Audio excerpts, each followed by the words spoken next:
त्या कर्माची फळं परमेश्वर त्याला भोगायला लावल्याशिवाय हितून सुट्टी देत नाहीच. ती कधीच कुणाला मिळत नाही. आणि म्हणून म्हणतोय, अशी कृत्य करत असताना माणसानं स्वतःच्या कर्माला लाजावं की बाबा हे जे करतोय ह्याचा तळतळाट, त्याच्या लेकरा बाळाचा तळतळाट हे आपल्याला आपल्या पुढच्या कित्येक पिढ्याला त्या ठिकाणी सुखानं जगू देणार नाही. ह्याचा विचार मला वाटते माणसानं कुठेतरी करणं गरजेचं आहे. आणि निश्चितपणे तो नैसर्गिक न्याय तर निश्चित देव देईलच, पण त्याच्या आधी सरकारकडनं न्याय घेण्याच्या उद्देशानं आम्ही सगळेजण ताकदीनं आपल्या पाठीशी राहू. आज मला बजरंग बाप्पाचं सुद्धा अभिनंदन करायचंय की ज्यावेळेस ही घटना झाली त्यावेळेस त्यांनी मानवाधिकार आयोगाकडे त्या ठिकाणी तक्रार केली होती, कारण अतिशय अमानुष घटना आहे.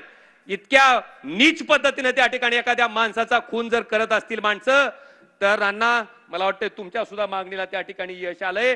मानवाधिकार आयोगानं त्या ठिकाणी एक वेगळा गुन्हा या प्रकरणात नोंदवला आहे. नुसतं गुन्हे नोंदवून केस केली, दाखल केली, प्रोसेस चालू आहे. तारीख पे तारीख न जाता त्यांना तातडीनं फास्ट ट्रॅक कोर्टापुढे हा खटला घेण्यात यावा, हे दोन्ही खटले घेण्यात यावे.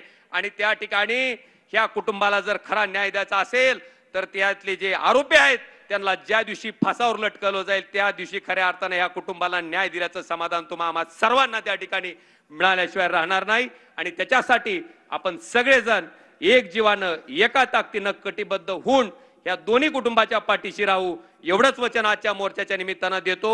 धन्यवाद.